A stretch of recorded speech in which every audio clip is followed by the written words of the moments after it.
Good afternoon, friends. I hope you are all doing well and have some coffee or your afternoon caffeine of choice. I am really proud of us because it's Thursday afternoon, which means it's almost Friday, which means, by my assessment, we have basically made it to the weekend. So congratulations, everybody. Way to go. I'm really proud of us.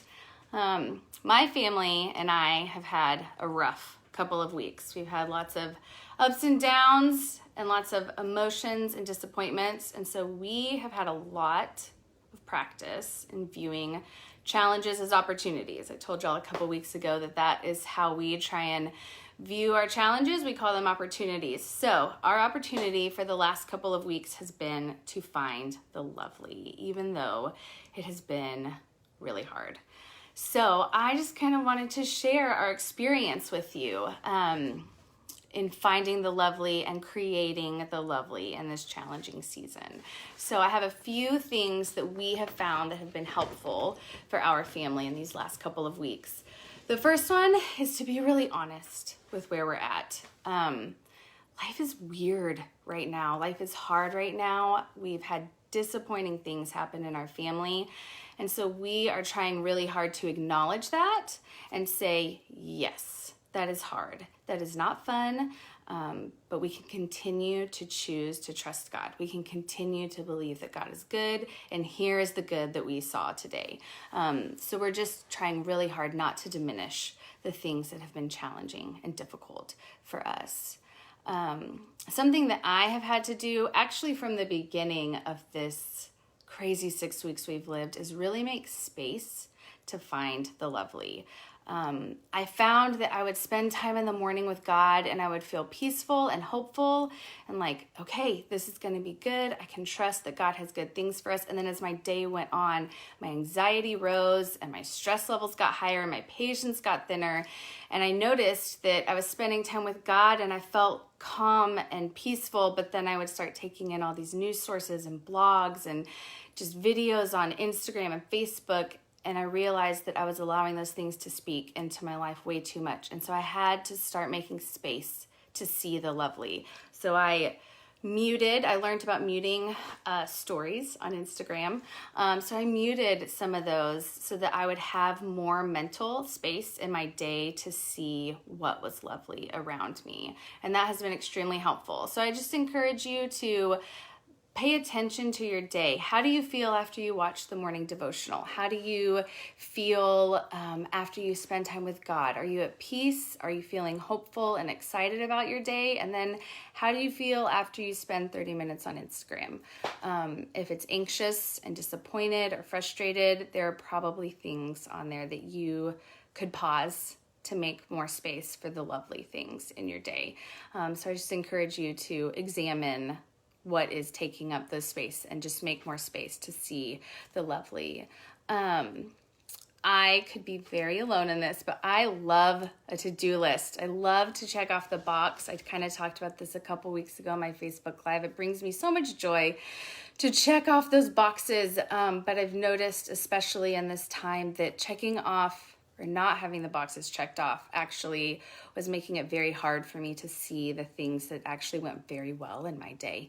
And so I have had to, on many occasions, put down my checklist and ignore it and spend my time, as I told y'all a few weeks ago, backwards planning and writing down what actually happened and what went well in my day.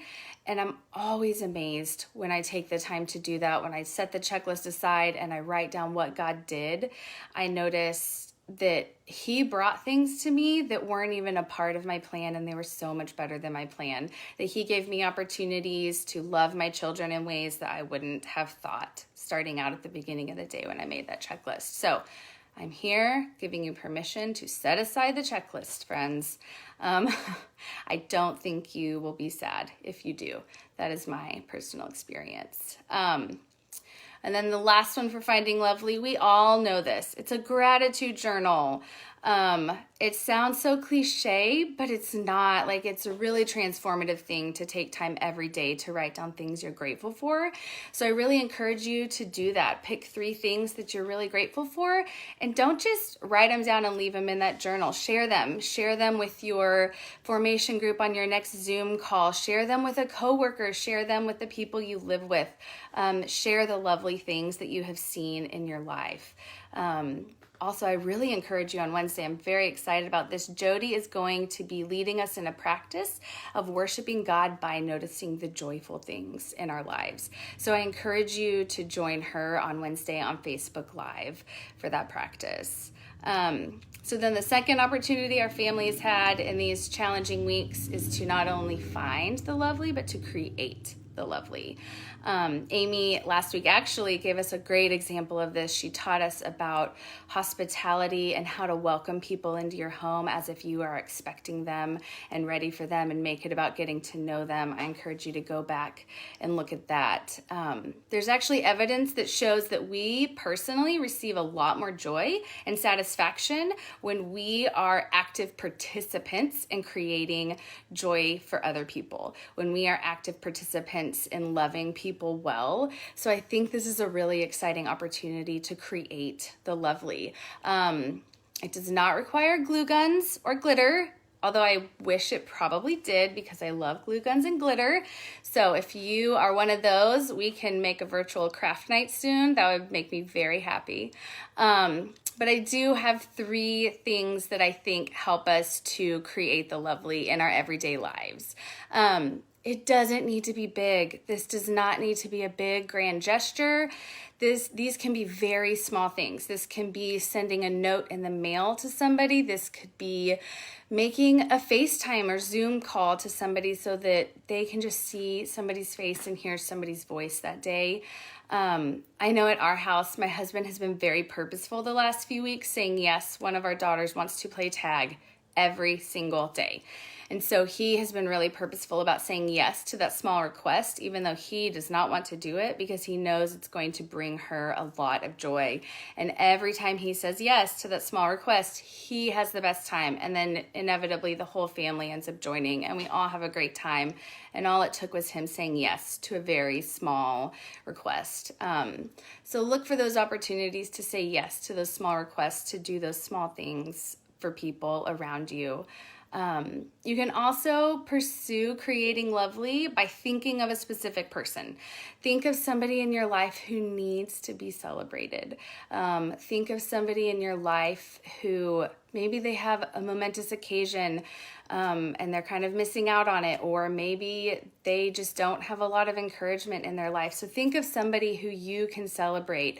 Think of aspects of their character that you love, that have been significant and meaningful to you, that have helped you in your personal life. Write them a note. Be really specific about the things about them that have been meaningful to you. I know that specific words of encouragement are just breathe so much life to me. Tiffany Stein is like the master of specific words of encouragement.